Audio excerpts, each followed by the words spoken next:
Who had nothing to do. Good morning, or good. I didn't know it. We're so used to this.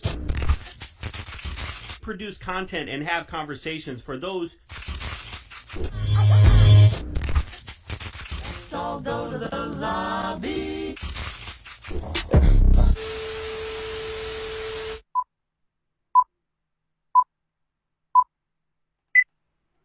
Good morning or good evening, depending on whatever shift your seniority allows you to hold. I'm William Young, Correctional Officer, author, and advocate for the correctional profession. Tonight, I'll be your ever so gracious host and director of dialogue for the duration of this discussion.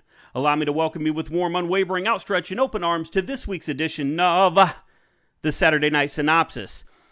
So I was coming off of my regular shift, going to my overtime shift, which I do 4 or 5 times a week, and we have a temperature check person, an officer that sits there and he buzzes, puts the thing and makes sure that your temperature, that you're fine, so you're not spreading COVID throughout the facility. And so I got my temperature taken, and I started to walk past him, and he goes, "Hey, Young, I watched your video last week, and I liked it." And so I turned around and said, "Oh, hey, thanks a lot, man." And I said, I got another one coming out with Anthony Gangi on Tier Talk, and then I got another video coming out Wednesday, and we were talking a little bit. He goes, do you like really know Anthony? Like, how do you get in touch with him? And I said, I just call Anthony. He goes, you have the Anthony Gangi's phone number? And I'm like, well, yeah, I do. And I said, we talk, several times a week. And he didn't believe me. He didn't believe me. So tonight, what we're going to do here, how's everybody doing? Here's what we're going to do real quick. I'm going to jump off the Facebook. So if you leave me comments, I'm not going to see them. But I'm going to go to my contacts right quick. Okay? And I'm going to pull up Anthony Gangi, all right? And we're going to give Anthony a call right here. And see if he'll talk to us, okay? So I'm gonna do speakerphone here. All right, can you guys hear that? Look, I don't want to show his number. Hello, Anthony. Yeah, who's this? This is Will. Who? William Young. William, are you that Facebook guy that has that show? Anthony, you know who this is. Quit fucking with me. What's up, buddy? How you doing, man? Good, man. I just wanted to fuck around. Hey, I'm watching watching the show. It's starting off pretty good, and I found out you were going to call me, so I ran upstairs, like, to make sure I get that phone. Nice. Well, I appreciate it. I was telling, so you heard the story, and I texted you earlier about this, the kid that was so starstruck that I knew that I had the phone number for the Anthony Gangi, that I felt like I had to prove myself, man. I had to show that I was actually that I had a direct line to the Tier Talk connoisseur, man. Well, to be honest with you, I'm a big fan of everything you're doing, and hopefully when we get down to Nebraska, we could take that gentleman who's doing temperatures, and we could all go out for a drink and just shoot the breeze about just what we love to do. And Will, if I may, I know you're busy, you got a show to do. I think you do phenomenal work. I think you are leading the way when it comes to officers' mental health, which is something that just people don't take enough interest in, and you're letting them know that this is a serious issue, and you're doing a lot for our heroes. So let me thank you for all the good that you are doing, sir. I am humbled to know you. Well, I appreciate you saying that, man. I'm just trying to follow in your footsteps. You're obviously trailblazer for our profession. What's I'm sure these fine people that are watching the show have already checked out your Tier Talk podcast, but what's the latest episode that just came out? We actually did a show for the Tier Talk podcast.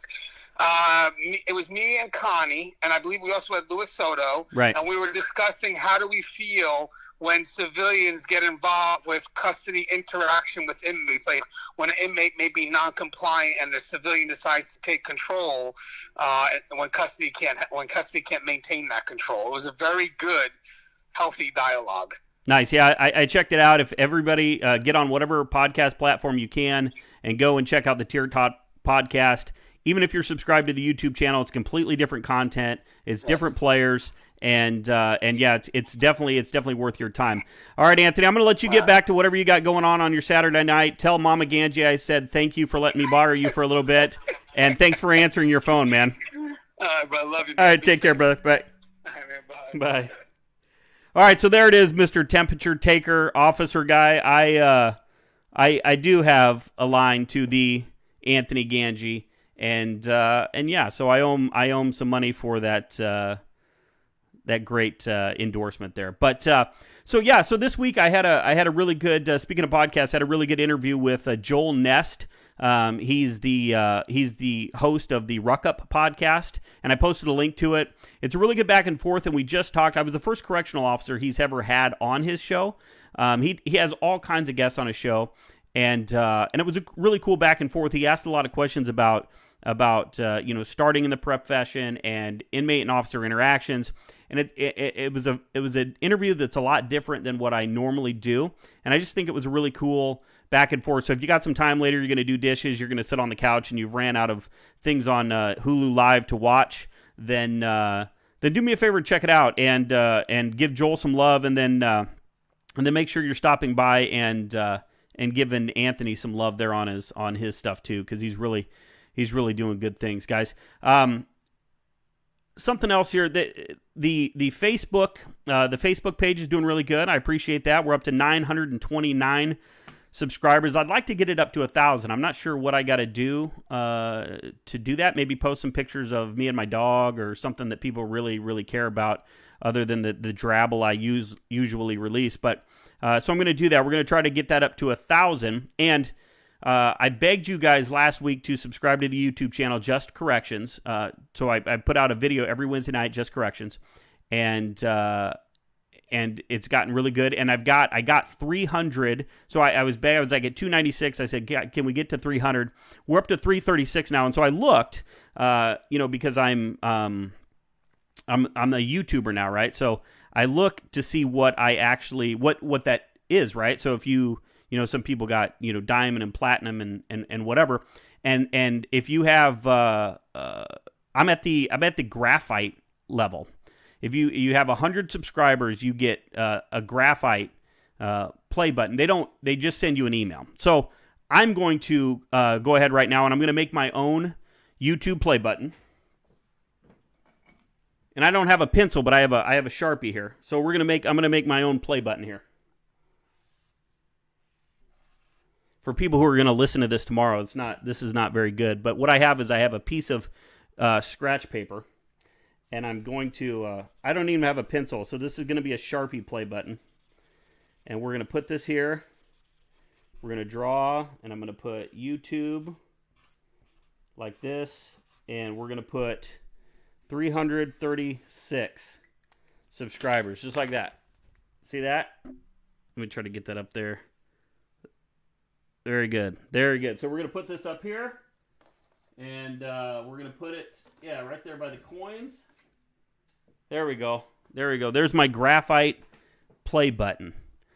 No, but seriously, I'm getting a lot of good feedback on the YouTube channel. A lot of new aspiring correctional officers coming and wanting the information. So I want to tell them thank you. I want to thank all the people that are going, commenting, liking, sharing, all of that. And if you are just checking into this profession and you're applying to the academy and all that, then good luck.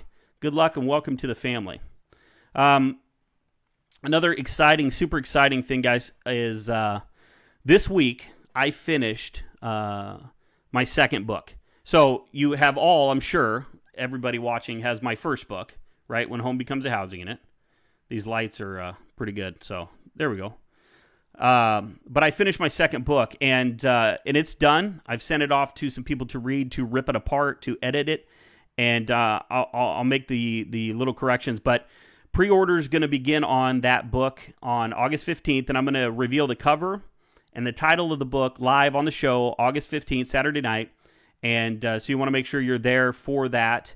And then the book is going to go live in September. September 14th is going to be a Monday. And so we're going to be talking about it and doing things leading up to that. So if you've read my book and you have a favorite chapter or there's something memorable about the book and you want to put that in the comments below, let me know. And then I'll jump on there. I also started a new project this week. It's a super secret project, and we're going to announce that at the end of August too. And guys, the show is doing great. We have I have guests booked all the way until September, and I'm getting messages every day from people. I just talked to a guy in Arizona tonight that we're going to talk Monday to try to book an interview. And so it's good. And I appreciate you guys watching, and hopefully I can continue to bring you good guests with good stories. So last week I asked you guys, I told you I wanted to start a new segment for the show, and I wanted that to be called Just Part of the Job. And what I wanted to do is I wanted to thank officers. I wanted you guys to send me contact information, stories of officers that you felt were going over and above just the normal job, right? And a lot of times we don't get recognized for those things that we do. And so I wanted to take the opportunity on the show live and call them and tell them thank you. So because I got zero feedback from you guys, and you left me high and dry, I have deadlines, I have schedules, there's shit I got to do, right? And I needed your help, and you left me alone. So I'm going to go ahead and I'm going to make the first call, and I'm going to pick the first person that we're going to recognize on the show. So we're going to we're going to call another guy here. So stand by. Hello. Jason? Yes, sir. Hey, this is Bill. How you doing, buddy? I'm good, man. Good. You? I'm fantastic, man. I'm in the middle of a live broadcast. Awesome. But I know you don't watch it though. Yeah, that's me. I don't go to the picnic either. No, that's me. I don't go to the picnic. Oh, that's right. I'm confused. Right. So this is one of my coworkers, my good friends at our facility, and he the reason I love him so much is that he calls me on my bullshit all the time. He checks me all the time, and if I'm getting off the rails a little bit, then he pulls me in. But Jason, I wanted to call you tonight because I'm doing a new segment on the show, and awesome. And it's called Just Part of the Job. And what I want to do is I want to take the time to recognize correctional officers, correctional professionals that I feel go above and beyond their job descriptions. And so so I put the call out last week for the audience to come up with somebody. They came up with nobody. And so I was sitting there thinking this week, I'm like, who in my life, in my correctional journey would be the one person that I could say, you know what, this person really changed my life for the better. And so I thought of you. And so I wanted to call you, and I wanted to personally thank you, and for everything that you do for not only me but for your staff, for your officers, and for the profession. And I gotta let you know, man. I love the positivity. I love the way you handle yourself, the way you've built your reputation throughout the years. And I gotta know, can you give these guys some advice? Let them know, how have you maintained your positive attitude for, what are you, 20 years, 25 years? The started my 23rd year, June 1st. So how do you do it, man? What's the secret? Because you're a lighthouse, man, in the dark and stormy waters. You're a go-to guy, man. You're a guy people want to be around. Well, I appreciate that. I'm very flattered and kind of breathtaking away. I was not real good at taking praise, but I really do genuinely appreciate it. I guess I would say is that being successful in corrections takes a village. It takes a whole team of people, and part of it that I think helped me make it through. I had a couple instances in my career where I wanted to throw in the towel, and the pressure cooker known as a correctional facility had got me to the point where I didn't know if it was the career for me. Was, first of all, positive role models, positive people that I had worked around in my 23 years. I was fortunate enough to have some really good supervisors. One of them by the name of Albert Bass, who's a almost 36-year, I think, staff member at our facility. Great guy. And then Kevin Kojal. Great guy. Who's been there for 30-plus years. They were people that helped bring some positivity to a real negative, hardcore environment. Working in, some of the max units at the time, and having them show me the positive side of doing the job, being firm, fair, consistent, taking pride in your work, their work ethic. They both led by example and gave me the constructive criticism that allowed me to grow and develop and realize that you can be respected and you can enforce the rules of an environment like a housing unit or a correctional facility, being a gentleman, being polite, being respectful, and with integrity. And I sincerely say that I don't know that I would be the person that I am, the supervisor that I am, without those two giving me the positive role modeling. And that's one thing I will say that is important in corrections is I went to college. I was fresh out of college with a bachelor's degree in criminal justice, and I don't regret getting a bachelor's degree in criminal justice, but I will, as we all know, there's no exact science to working in that type of environment. Right. And the only way that people are going to grow and develop is for the people that have been there, that have the experience, that have been through the harsh situations, the hardcore stuff, is to share that information and be a positive role model for the ones coming in the door. And I truly feel like it's easy as a veteran, a grizzled veteran, to get caught up in just wanting to do your job and think about it from a perspective of where you know a lot of the answers and have been through the battles and the situations and the trials and tribulations. But if we don't share that information, we're not helping our facility grow. We're not making it the safest environment possible for ourselves, our coworkers, the inmate population that Douglas County trusts, or the facility trusts us with maintaining safety and security for. So we would be doing not only those people, but our facility and ourselves a disservice by not being like those two people were with me and helping me work through the hard times. I guess the third person I definitely shouldn't forget is my mom. Raised my sister and I from age 12 up by herself, worked 2 jobs, and had a very strong work ethic. And I was in one of my frustrating moments, and I called my mom and I told her I wanted to quit. And she said, Jason, life's going to get hard. No matter where you work, it's going to get hard. And you are at a point in your life where you need to establish a good work record, and you don't want to be the person that when stuff gets hard, you take your marbles and go home and jump from job to job to job. You need to give it a year. If it doesn't work out, you've given it every bit of you. You've worked through the hard stuff and tried to take the steps necessary to becoming better at what you do.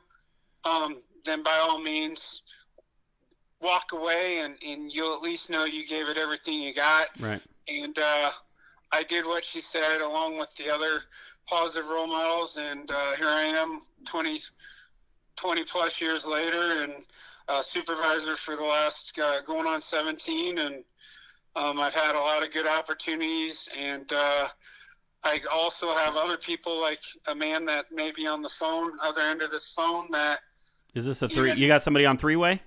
No, I don't believe in three-ways. I know there's a man named Bill Young, Scott McLowry, some other guys and ladies that even when I'm down and I'm frustrated and I'm at wit's end because everything breaks loose all at once, I have people that give me the positivity and the hey, together we're going to make it through this. And I've been through a lot of hard times with you. You're a master at what you do too. Your communication is second to none.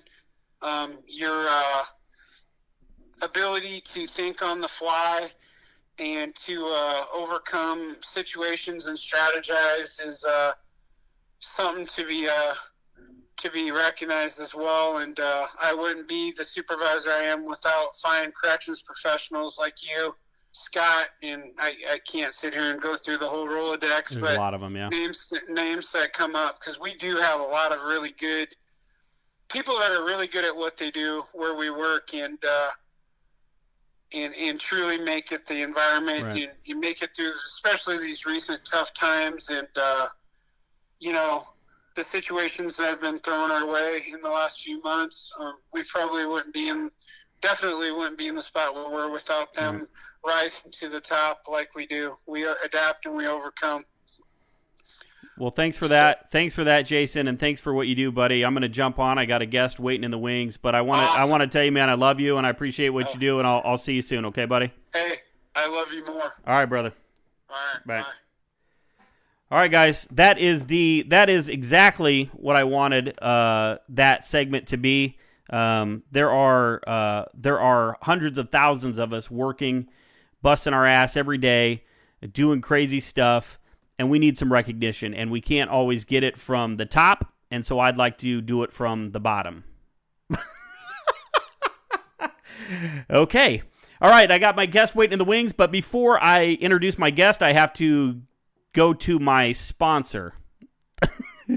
No, I don't have a sponsor. All right, my guest tonight was a sergeant in the United States Army. He did 4 tours in Iraq in places like Fallujah, Ramadi, and Tel Afar. He's a captain at his correctional facility and a contractor for Guardian RFID. Ladies and gentlemen, please welcome Jeff Jackson. Jeff, welcome to the show.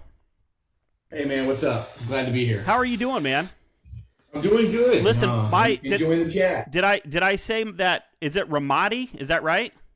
Yeah, it's Ramadi. So I typed up some notes and my spell check made it Ramada, and I didn't think that you did a tour at the Ramada Inn.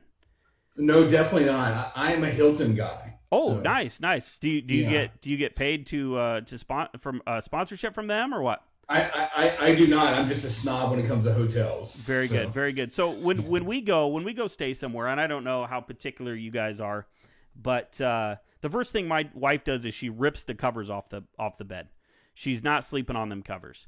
She watched a show about hotels and bed bugs back in 1997, and it's stuck with her this whole time. So we're wiping down remotes, we're wiping down. This is pre-COVID, right? This is just normal. In the meantime, I'm on the other bed just kicking back. I'm all over the pillows. I'm all over the blankets. I don't even really care, So, are you a wipe down everything guy, or you just jump? Oh no. That's the only way to boost your immune system is to just jump right in, man. Yeah, it's like and that's why I tell my kids before COVID, I wash my hands now, but before COVID, I didn't wash my hands since the early '90s, and I'm fine, my immune system is constantly doing push-ups or whatever immune systems do all the time. All right, I wasn't afraid of COVID at all with all the crap that the Army injected us with before the deployments with like smallpox, anthrax, all that stuff. Little COVID-19's nothing. Right. Why'd you get into the Army, man?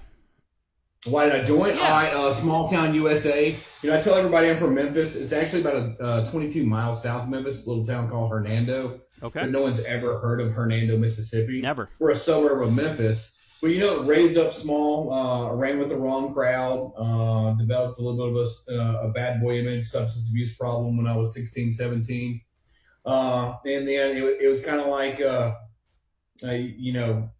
you can join the military. It was back before you actually could do it. Join the military, or and change your life, or you're actually gonna spend a life in jail. Right. So I ended up dropping out of not taking that advice, dropping out of high school. That didn't work out very well. I ended up getting sent to a court-ordered military school, which helped me with my love of getting told what to do and waking up at 6 o'clock in the morning to get the crap ran out of you. But when I got out of that, tried college for about 6 months, and you don't realize in just 6 months of military school of getting up, making your bed, standing in line to eat, how much discipline it'll really put into a 17-year-old, 18-year-old kid until you go and you're a freshman in college. And you're like, wow, all of these knuckleheads are idiots. No, I get it. I get it, because my oldest boy, he's 20 now, and he's in the Navy. And from 6, he's a corpsman. And from 6, medic. Okay, cool. Yeah. He wants to be a devil doc, so he's working towards that. Right now, he's in North Carolina delivering babies. So he joined the Navy to be a combat medic, and he's delivering babies right now. So that'll happen, yeah. But no, I was on him. Do your work. Do your homework. And so when he got into the Navy, there's things that you have to do. You have to pass tests. You have to do these things. And he got into his schools after boot camp and all this. And he's like, we're asking him. We said, are you studying? Are you studying? He goes, yeah. He goes, they tell you what they want you to know, and you just do it. And then I talked to him a few months ago, and he's like, man, Dad, I wish I would have known that if you just studied and took the tests in school, that it was that easy. And I'm like, man, I've been telling you for 10 years, dude. Right, yeah. But yeah, no, the difference in him from when I watched him walk onto that plane and then when he came back, just incredible. I mean, he's a grown up, man. He's a grown man.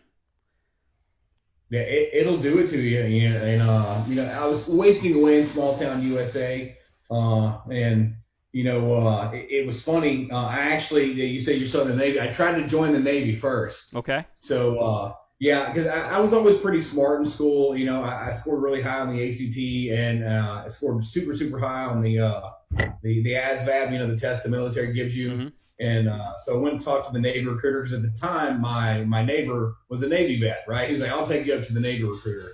And, they looked at my scores, and I'm like, wow, hey, take this test. And it was a nuke test. It tests your chemical know-how and your how you are with algebra and equations and things like that. And I passed it, and they were like, hey, we'll give you an $80,000 enlistment bonus, but you have to sign on for 8 years. And in 1999, $80,000 to an 18-year-old kid sounds like a lot of money. Right. So I was like, sign me the F up, right. So the crazy thing, I was a little bit of a chubster at the time. Go down to MEPS, do all the things, and they do the little, where they measure your neck, measure your waistline. Right. I was 0.02% over the body fat limit to join the Navy. So I'm like, oh crap. So I'm at the MEP station in Memphis, sitting, in the middle of all the recruiting stations. Everybody's closing up shop. I've called the recruiter to come, pick me up. And the last one walking out of the office was an Army recruiter. And, you could see that I was down and out. He's like, what's the matter, man?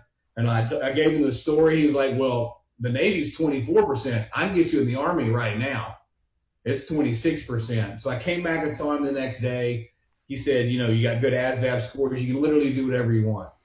And, he told me about, like being a mechanic or working on airplanes and things like that, which I should have probably done, right? Right. And he's like, well, what would you like to do? I was like, well, I like to shoot guns, and, I'm a bit of an adrenaline junkie. He's like, you want to jump in that planes and blow shit up? And I was like, that sounds great. He was like, well, you can be an airborne ranger, right? $3,000 enlistment bonus. What he didn't tell me, that was going to be some of the hardest training I've ever done in my entire life. So 18 years old, March 10th, 1999, leave for basic training. And so I do 16 weeks of one station unit training at Fort Benning, which at the time was infantry school plus basic training. You don't get to go home on leave. You go I went straight into airborne school, passed airborne school, and then went straight into Ranger indoctrination program. Damn. Which was just 3 weeks of a gut check shit show. Somehow made it past that. In my first duty station, I went up to Washington State, just south of Seattle, to Joint Base McChord, Fort Lewis. It had a blast. The all's in the past. What do you got in that glass there, buddy?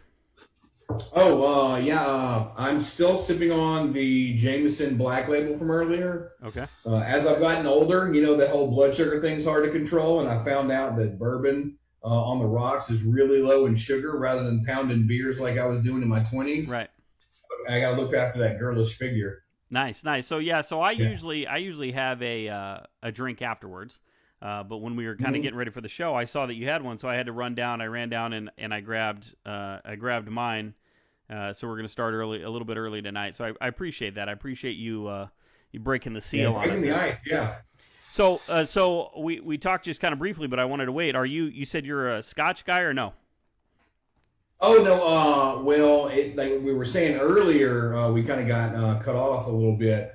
I'm an expensive Scotch guy if someone else is buying, because I've learned if anything is less than $100 a bottle, it tastes like brown rubbing alcohol, or it's just not good. I've had a 14-year bottle of Glenlivet that's pretty good, and then I've had Johnny Walker Blue Label, and I've also seen the stuff that just says Scotch on the outside of it that costs $6 at a liquor store. Right.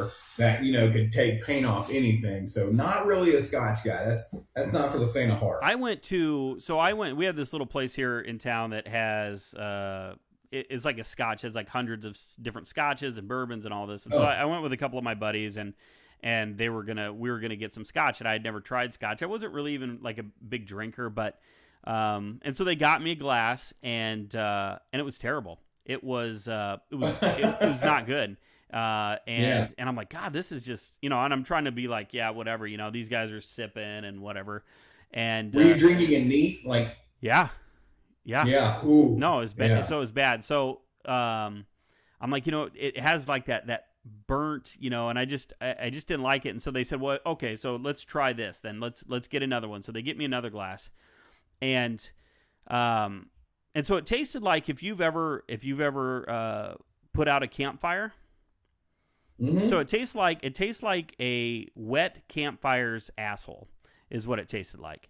And so I said, well, it was disgusting. So I said, well, maybe I need to build up my palate, right?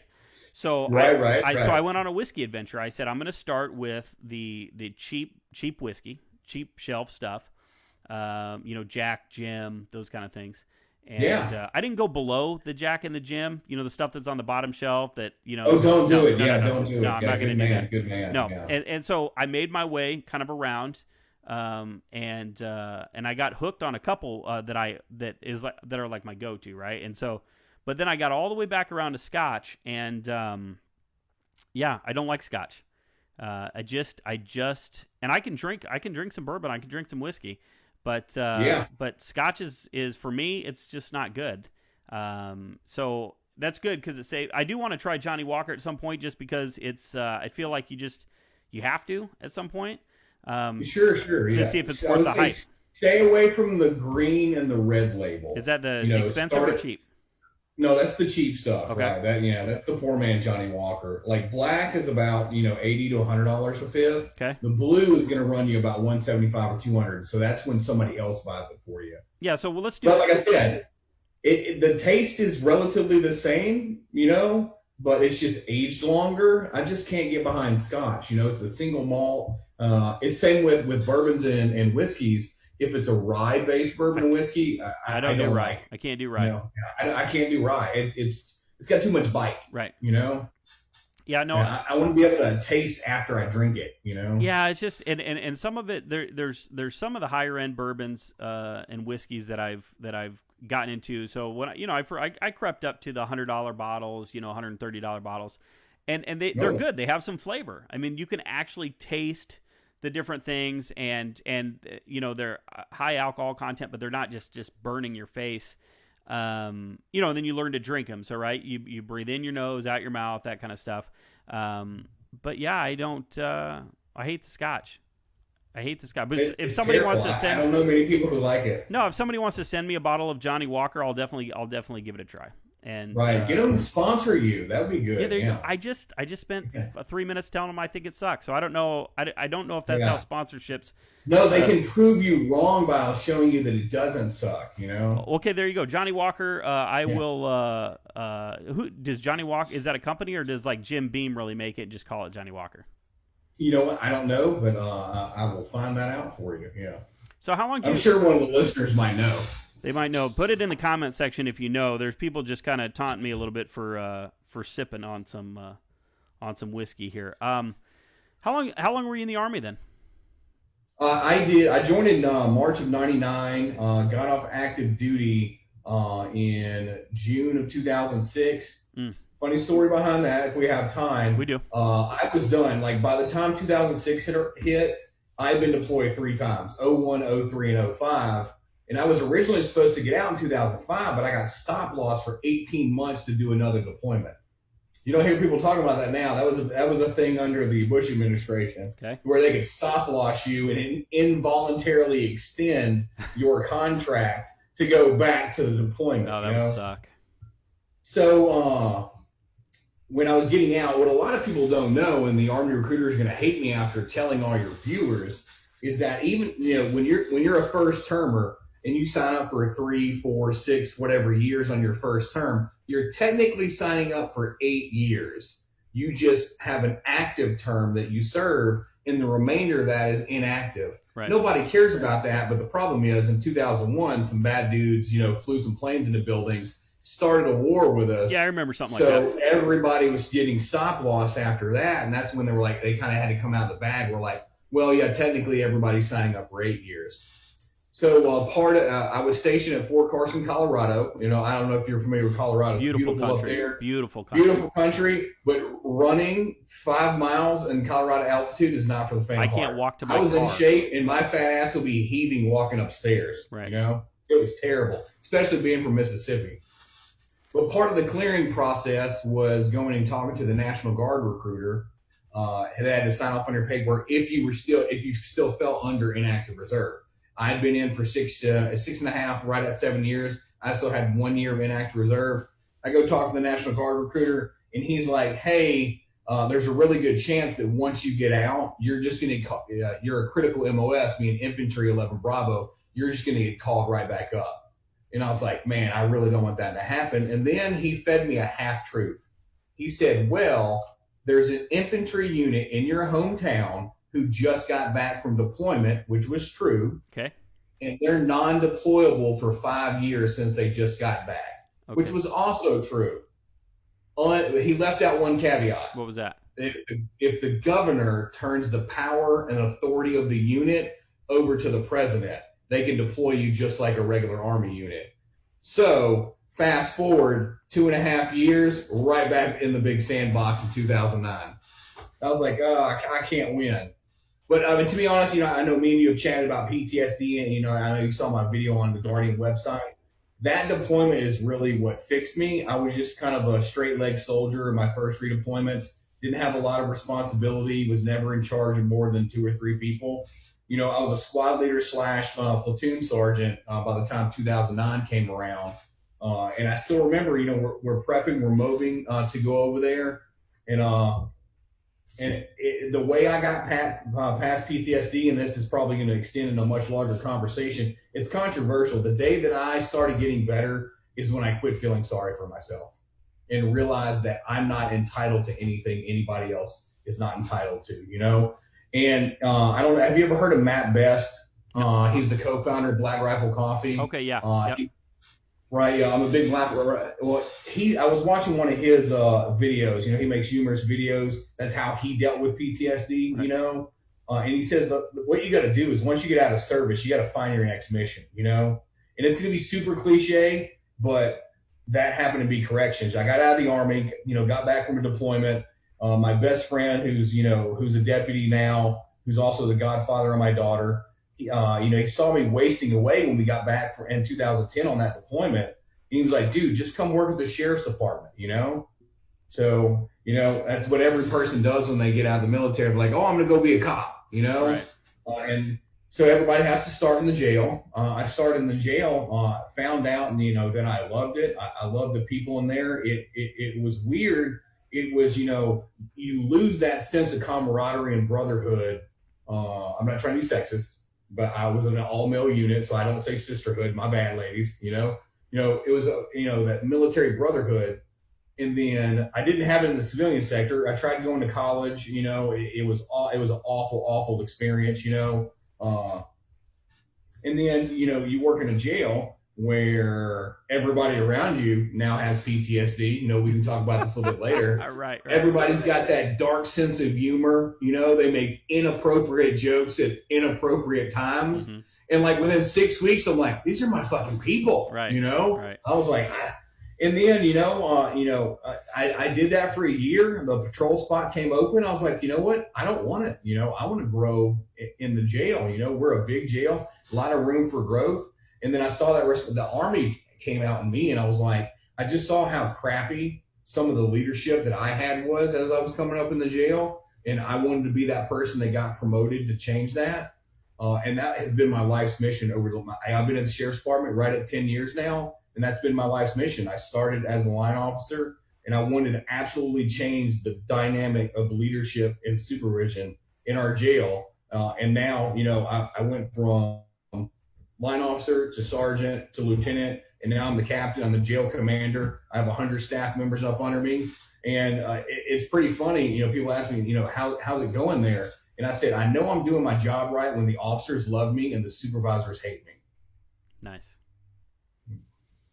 Sorry, I kind of a bit of a tangent there. Yeah. No, that's okay. That's okay. I'm a big fan of tangents and soapboxes. Yeah. So what's your favorite part about being a correctional officer then? Why'd you stay? What do you love about it? Well, you know, we talked about it. You know, I'm unique because I got out of it, went to the private sector for a little bit, and then came back. You get to see, it's a dose of reality every day. Right. You know, it's not like the unicorns and puppy farts that everybody thinks the world runs on. You know,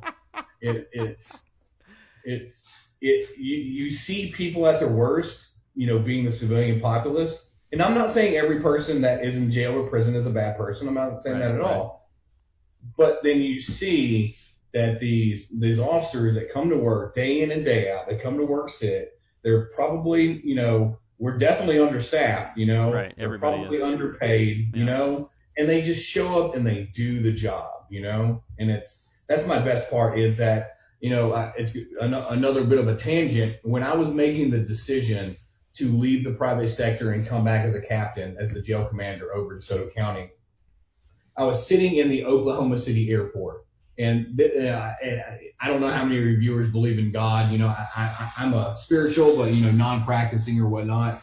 But an Army chaplain, what are the chances there's an Army chaplain in uniform in the airport the same time as me in the same gate on the same day that I got offered a job to come back?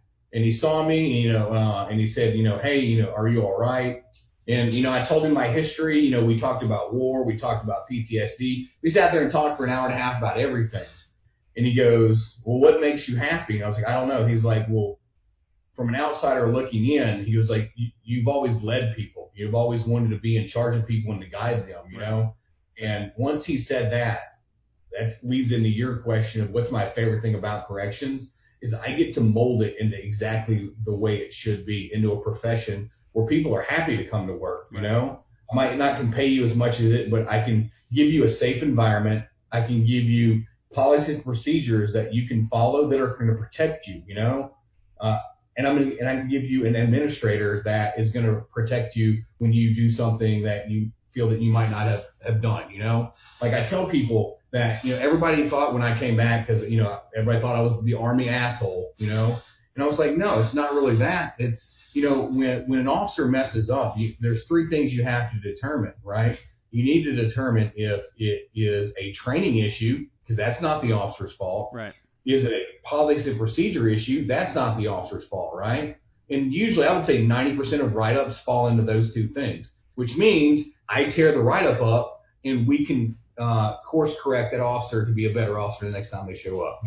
That's by far my favorite thing is the molding people. And I don't know if that's the sadist or whatever in me, but, I like being in charge of people and molding them to my mission, No, I think in corrections you have a great opportunity to make a huge impact in people's lives, whether it's the staff or the inmate population. I mean, I think a lot of officers don't understand that opportunity. They don't understand the importance of what it is that we actually do just by showing up and going to work, just by treating a population of people who has never been treated with respect by anybody, and we treat them with respect. And the same thing with your employees. And I like what you're saying because a lot of facilities don't have that bridge between administration and staff, and there's a serious divide. And but I think that that you're showing them that they're important to you, and you're kind of making that your mission to make them as happy as they can be, as safe as they can be. I think that's commendable, man. Thank you. Yeah. I learned a lot when I was with Guardian. I learned a lot from a warden over the Lebanon County prison in Pennsylvania. Super weird if any of the people watching are confused by me saying prison. Jails in Pennsylvania are called prisons, like county jails. What me and you would call a county jail, it's called a prison in Pennsylvania. It's the only state that does that. I'm glad you said that, because I just before we got on the air, I just saw a news article of a prison in Pennsylvania, and I was like, a prison, and they just now stopped visits and volunteers coming in. Just now. Holy moly! Just now. Yeah. We stopped that back in January. Woo! Yeah. And I'm like, and the I don't know who he was, the governor or whatever, the whatever politician was up there, and he's like, yeah, I'm doing everything I can to, keep people safe. I'm like, well, you're like 6 months behind the rest of the country. I mean, what's going on here? So not to throw blame, but they're one state where the union writes all of their policies and procedures. So I don't know if that has anything to do with it. I got introduced to the union thing, but there was a warden at Lebanon County, one of the best guys I met. And, installing the Guardian system up there, we're testing it. And he goes, okay, so this will keep all of my officers accountable. He goes, but how do I keep my supervisors accountable? And I've never been asked that question, That's because they're not supposed to be held accountable. Right, exactly. Until then, and it was like just this brain explosion. I was like, oh my God, I can use this system. So we set up, the officers have to do their checks, their pod checks, cell checks, whatever your facility calls them, right? But then supervisors are just left there to do whatever they want, He was like, can we make supervisor checks? So me and him sat down and put up these RFID tags and all of the different posts where supervisors are supposed to routinely go. Wow. And he set up hourly checks for supervisors to show that they're going to each of these officers' posts at least once an hour. And he said the morale went through the roof, that it was actually a warden interested in actually making supervisors work rather than, because the brunt of the work always falls on the actual line officer. Right. And they all think the supervisors don't do anything. And are there supervisors out there that are like that? Absolutely. But most of them are not like that. But the more engagement you can get, especially from an administrator or at least a shift commander, down to the first line supervisor, the more they're engaged with the line officer, the better your morale is going to be. Right. And he helped me realize that. In the Army, it's like, do as I say right now. Just do it. Right. I don't care if your morale's low. Just go do it. So it's a different scenario. No, it's a huge help because especially right now with all the shit that's piled on, if you got a guy that's pinned to the desk that's not going to get up and help, and you're just bombarded with all this other stuff, it really changes your outlook on your day when that guy's going to get up and load tray carts with you, or walking down the hall with you, or make those rounds. I mean, there's no lonelier feeling than being in a housing unit and not seeing another officer the whole shift. I mean, it's just you're on an island by yourself. And so, so if the escorts go in, or rovers or whatever you call them, and the supervisor goes in, I mean, that's really like that. I mean, that's help. That's a huge help. I think it's funny that to have those spots that those supervisors got to hit. I mean, that's probably why the staff probably thought it was hilarious that they had to what's it, a dose of their own medicine, if you will. Oh yeah, it's great, and that was probably the biggest headache that I gave my sergeants and lieutenants when I came back as a captain to DeSoto County, because a lot of these people, I came up as an officer with them. We were sergeants together, or when I was a lieutenant, they were my sergeants. I was even with the other lieutenants, I was probably an officer with them, and then now I'm their boss, right? And when I started making supervisor checks, and I started making the actual shift commanders do all the perimeter checks, and I'm like, it's your responsibility to make sure the outer perimeter is secure, to make sure I need you walking, through here to see if the jail is serviceable, because it's going to be your ass that's named on the lawsuit when Jimmy John files it down in federal court because, his water's not hot. You have the sandwich guy in your jail? Well, what is that? The Jimmy John? You have Jimmy John sandwich? Oh, no, I'm hungry, so I just thought of Jimmy John's, I guess. Yeah. Nice. There you go. Somebody send Jeff some Jimmy Johns. Right, yeah. I don't even like Jimmy John's. You don't? Do you do they got one sandwich that's okay. I'm a Lenny's guy. What's that? What's Lenny's? I'm not familiar. Lenny's is just like a sandwich shop here in the South. Better than do you guys have Subway? Yeah, better than Subway. Subway was good in the 90s before there was anything else, really. Yeah, before their founder became a chomo, yeah. Oh, yeah, I forgot about that. No, he wasn't the founder. He was the he was just the fat guy who lost all the weight. Yeah, Jared. Jared, that's his name. Yeah, Jared would be in protective custody. You're right. Yeah, or Jared's eating footlongs right now. Yeah, he is. Yeah. So that's why I was asking earlier. What are my limits? So what's this? Tell me more about Lenny's. What's the good sandwich at Lenny's?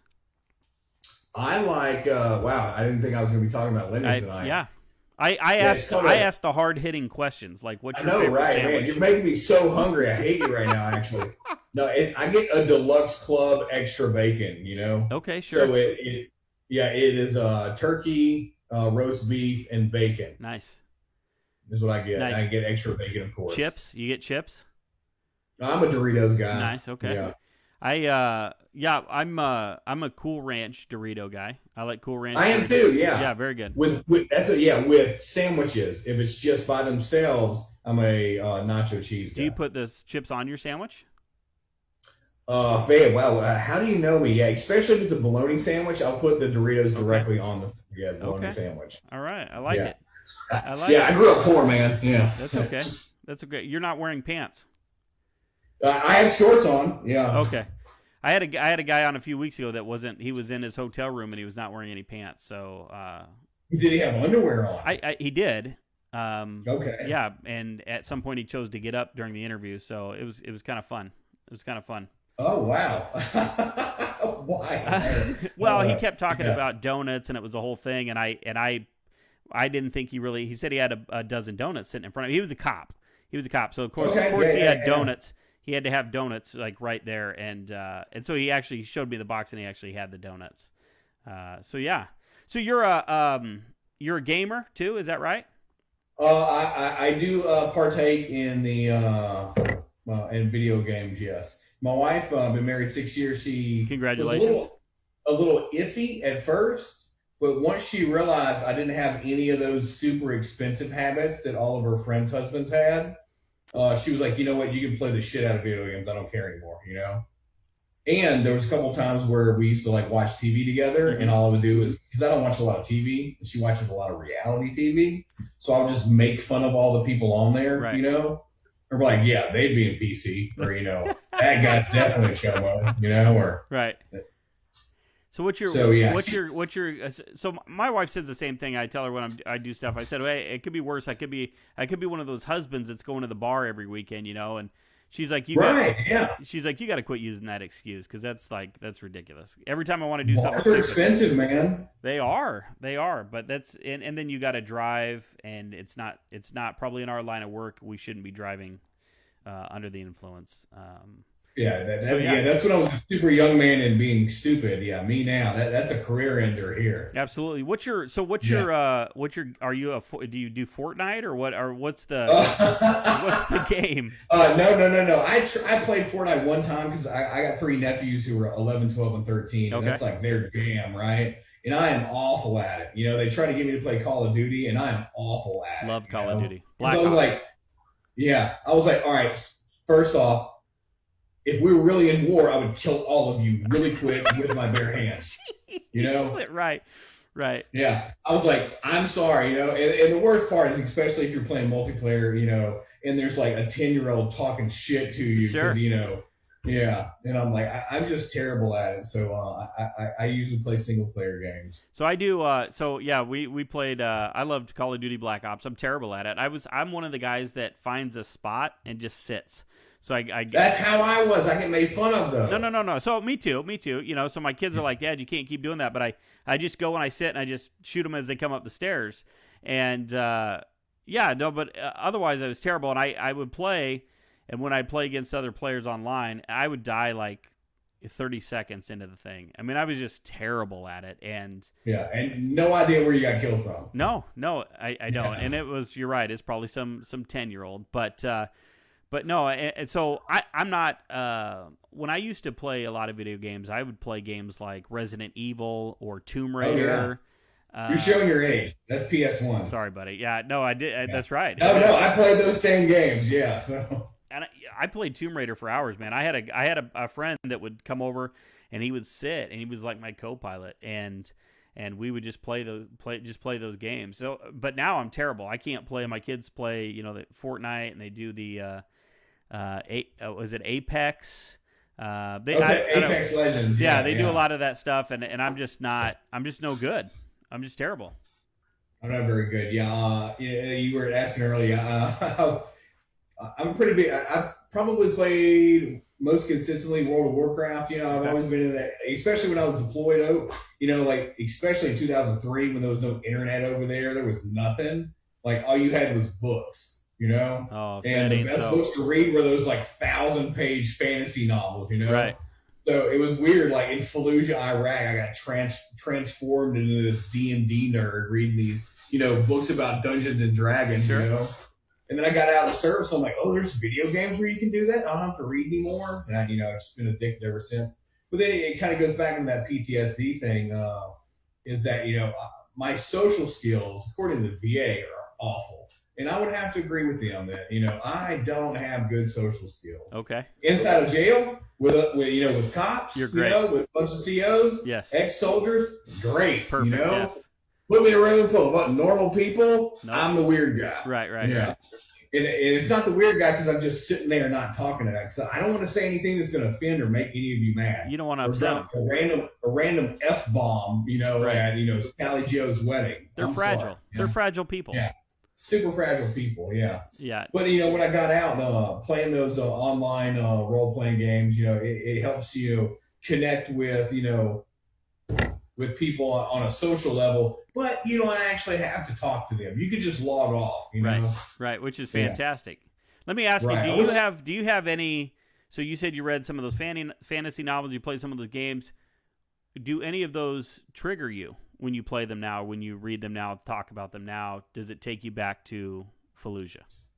No. Honestly, yeah, I got asked this the other day. Because there's so many different forms of PTSD. Right. Really, the only one. I mean, you got to talk about.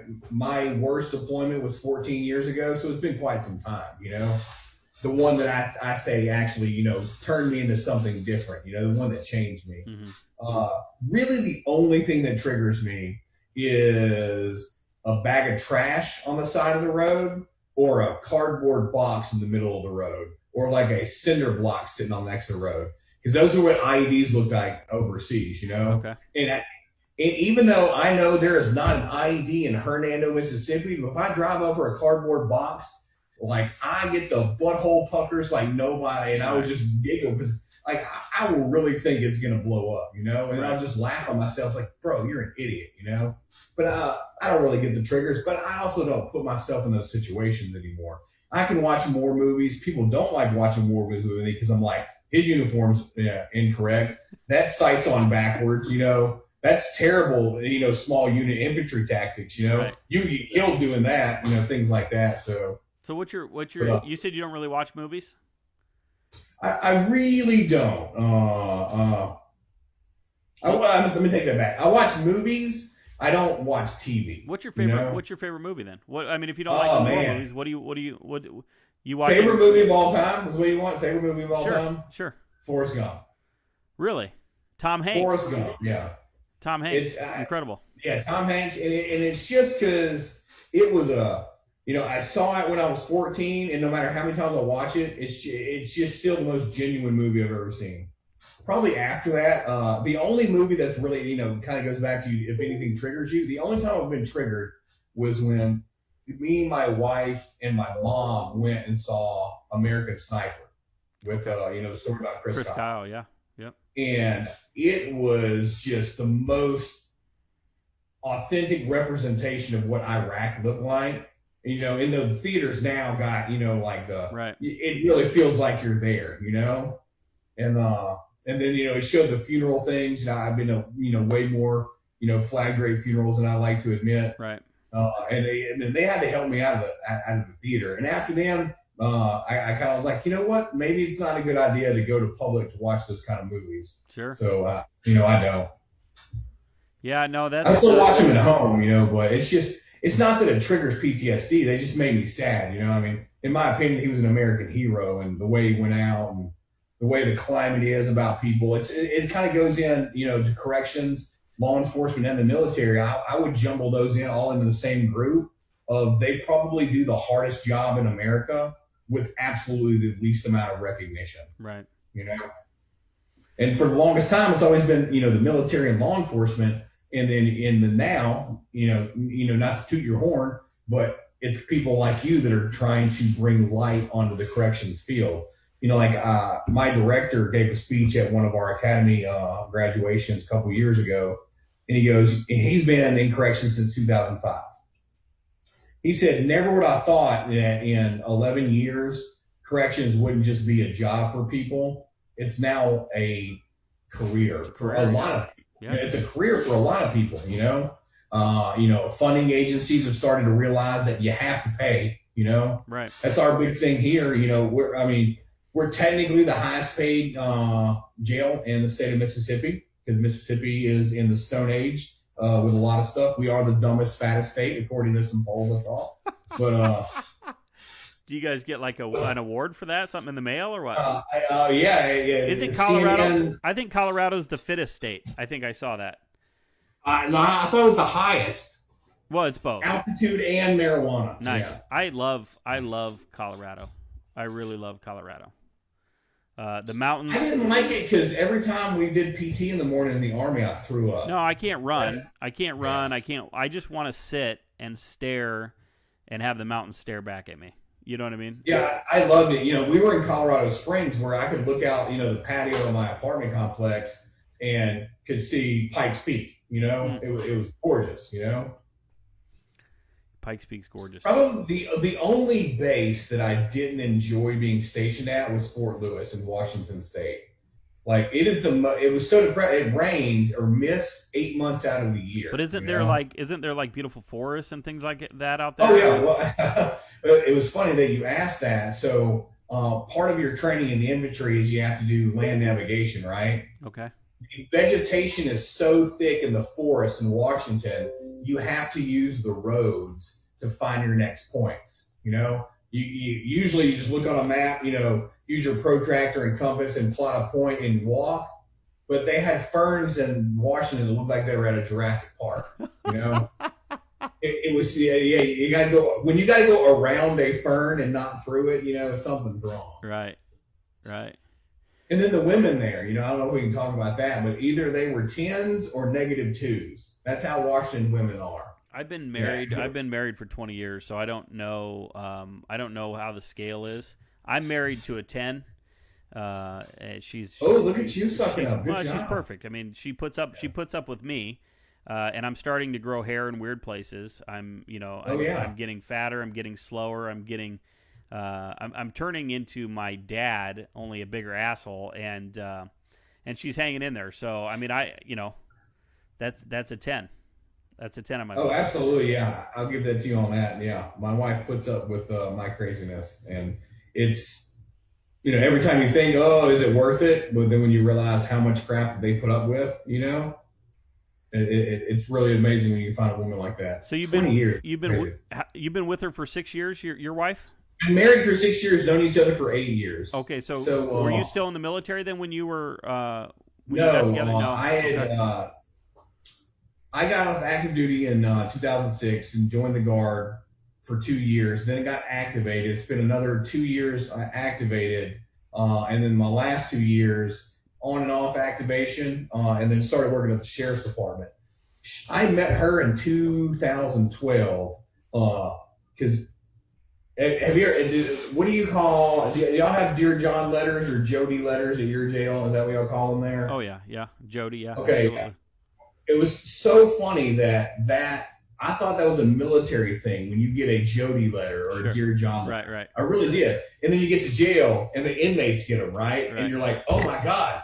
It almost like humanizes them to where it like puts you on like, hey, I got one of those when I was in Iraq, So, yeah. Yeah, no, it's fun. It's crazy. I took my boy on a tour of our facility before he left. So when he was able to call us in boot camp, I asked him. I said, "How you doing?" And he told me some of the things they were doing and kind of the what the play. He goes, "Dad, it looks like your facility." And he said, he's talking about they were playing. They had taken some paper and made their own cards, and they were playing cards at night. And I'm thinking, God, I said, you guys are living like inmates. You're like sneaking out. You're hiding food. You're playing cards in the middle of the night, So. Absolutely. I completely agree. I went and through in 99 and there was a black market for Snickers bars, things like that, I remember paying $5 for a Snickers bar in basic training. Damn. So I would do that. For the people brave enough to sneak off base while everybody was supposed to be asleep. Right. I did not have that set of cojones. I was sleeping, I would do that for like a Reese's peanut butter cup type deal. Snickers is okay, but I would not risk my freedom for a Snicker bar. I would do it for Reese's though. Yeah, cans of dip for $25. So wow. It's funny you say, just because none of that was allowed in basic training. Right. Right. There was no cell phones, nothing. So let me ask you this. So I kind of gained a different perspective when my son was at basic training, and so when you send him a letter, as soon as you send that letter off, you're waiting. You're waiting. Did he get the letter? Did he get the letter? Did he get the letter? Is he when are we going to hear? And up until that point, really, like I understood that mail was important to the inmates. But like when it would come in, I would get a little pissed when they would swarm me right away and they're like, "Hey, is that mail? Is that mail? Is that mail?" And I'm like, "You know what? I'll get to it. I'm going to do it later tonight." But every time our mail guy would drive down the street, I'm like, "Did he send a letter? Did we get a letter? Did we get a letter? Did we get a letter?" Right. Yeah. And so I'm like, you know what? I'm going to start giving out mail right away because it is a big deal when you're waiting to hear from somebody you haven't heard from, or there's something controlling your your communication to the outside. So it was kind of a different, different perspective. It's eye-opening, yeah. Yeah, very, very much so. Very much so. I applaud you for having the ability to be empathetic. That is something that our profession, and it just as America as a whole, we've lost the ability to do, is to be empathetic to people. And people are thinking that sympathetic and empathetic are the same thing, and they're not. Right. They're absolutely not the same thing. Don't feel sorry for people, and don't feel sorry for yourself, But you need to be able to put yourself in somebody else's shoes. And it's so crazy you're talking about. There was absolutely nothing more important in basic training that after dinner chow, right. You went upstairs, and then everybody had to go get their boots. You put on your PT clothes. You went downstairs, and everybody had to shine their boots together. And that's when mail call was, right? And nothing was more motivating than getting 1 or 2 letters in the mail from, even if it was a Dear John letter, you didn't care. It was somebody from the outside, right. And it was nothing as crushing, as every day that went by that, you sent out letters and you're not getting anything back, So I applaud you for being able to make that distinction. I have empathy for, it kind of goes back to what you said about, being in a room full of convicts. And I can show that empathy. I can relate. I can communicate. I can de-escalate. I can do all of those things. But you get me in a room full of school teachers and doctors, and I don't give a shit. I'm not. I hate you all. Right? Yeah, I don't. I'm mad at them because they're happy. I'm mad at them because they've never had to restrain a naked guy covered in his own shit. I mean, I just. You've had to do that too. Oh, absolutely. Yeah, absolutely. Yeah. Absolutely. Mine was meth. A naked guy I had to spear into a wall. He was covered in meth sweat. Yeah. I remember. So I've been at my facility for almost 16 years now, and I remember a few years ago I was standing in a cell and I was talking to an individual. He had flooded his cell and he was actively shitting while I was talking to him. And I'm trying to get him to clean up his room and just to kind of communicate with him because I don't want to fight the guy. I mean, it's too late in the shift. He's covering his own shit. I just don't want. I'm not 25 anymore. And I remember, first of all, I'd never seen a grown man's shit standing up. And yeah. And so I was like, Does what? it fall straight down? It did because it was loose. Yeah. It wasn't. Yeah. Okay. Yeah. So, I remember thinking, I don't know if I want to do this anymore. This was really, this situation would have really got me going like 3 years earlier. But now I was like, that's why I put so much emphasis on communication, because if I could just communicate, if I can just de-escalate and get out of it, then I just don't want it. I'm tired of rolling around. When we run to the alarms now, the young guys just smoke me, right? They just they're just going like torpedoes, man. And I just go ahead, go get it. I'm cheering them on. Go get it. Get in there, because it hurts when I hit the ground now. It takes me 3 days to quit being sore after wrestling around. Yeah, I can throw my back out sneezing the wrong way. So yeah. Yeah, I threw my back out. I work out is what I don't get. Yeah, I can sneeze the wrong way, and I'm like, oh, I'm done for the rest of the day. What's a funny story? I actually almost killed myself yesterday being an idiot. Oh, and my God. It just shows now, no matter how much training and maturity you have, we have the ability to be complete idiots. So what happened? So as I'm getting older, I've been doing intermittent fasting for about 6 weeks to try to lose weight and things like that. Okay. Well, but I also I donate blood every 8 weeks because of a condition I have.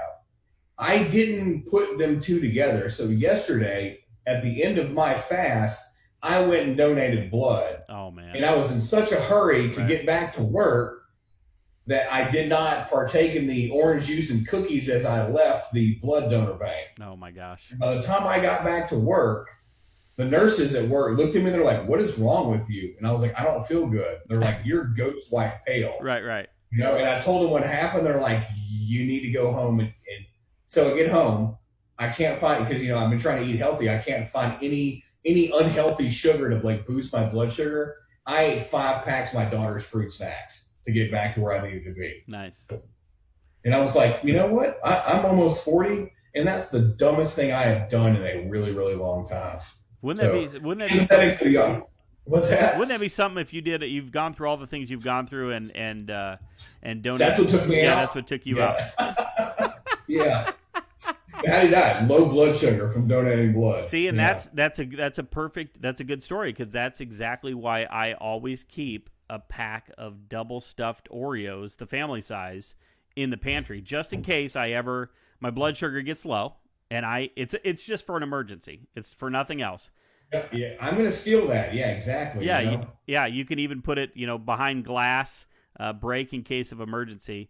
I'm gonna keep it in the glove box of my truck. A pack of Oreos. It's even better. It's even better, because if I keep them in the house, they're gonna be gone. So I need to. That's why. Yeah, they're gone. Yeah, I'll wipe out a row at a time. Yeah. So I did have a question for you. Shoot, yeah. It's a hard hitting, cut to the quick kind of question, if you don't mind. Sure. What? Do I need to refill my drink for this question? I don't know. How many have you had? How many drinks? Yeah. I've had 2. Well, that's not bad. Yeah. That's not bad. That's what I'm saying. My drink is empty, so I don't. Oh no, I'm You're gone. empty as well. I'm gone too, but that's okay. I want to know what Jeff Jackson, what song, when you're riding to and fro in your car, what song gets you going? What song do you belt out at the top of your lungs? Don't care who's next to you. Don't care who's listening. What's your song? Like around other people? No. Because when you're around other people, there's some you're reservations. self-reserved. Okay. I want to know in your shower, whatever, when you're alone, when you're doing nothing, when mama's left you to your own devices, you pull up something on your phone. What is it? You mentioned them earlier. Literally anything by Five Finger Death Punch gets me roaring. And why did I mention Five Finger Death Punch? Because I said you look like the lead singer of a heavy metal band. Well, and 2, I had never heard of Five Finger Death Punch. They actually came out to our shitty little base in northern Iraq in 2009. Nice. And played a live concert for about an hour. They had to shut it down because it got so wild. Talking about people in uniform in a mosh pit. It was a horrible time. Yeah, but I was like, I've never heard of this band, But, I've seen them in concert. They're awesome. Yeah, they're super pro corrections and law enforcement, super pro military. Their music is just great. Even if you don't like heavy metal, if you just listen to some of their words, it's just like they really have a message that's out there, So another band that I kind of like is Hatebreed. Do you listen to Hatebreed at all? I used to listen, not as much as Fire Together. I listen to Hatebreed. So they had this song. They had that song, "Destroy Everything." Destroy everything. Oh, so the reason I bring that up is because I used to work before I worked corrections. I worked at a funeral home, and so I picked up bodies. We embalmed them. We did funeral services, all that. We did the service. We did a military service, and there had been, I've done hundreds of funerals, and they always, it's the same bullshit music, right? It's the same songs, Ave Maria, all those things, and so we're leaving this. We're getting ready to finish up the ceremony. We're at the graveside. This kid puts a boom box on the casket, on top of the casket, and he plays "Destroy Everything" by Hatebreed. while we're all these old people in their suits and all this, and I thought, and I was there with like the Patriot Guard riders.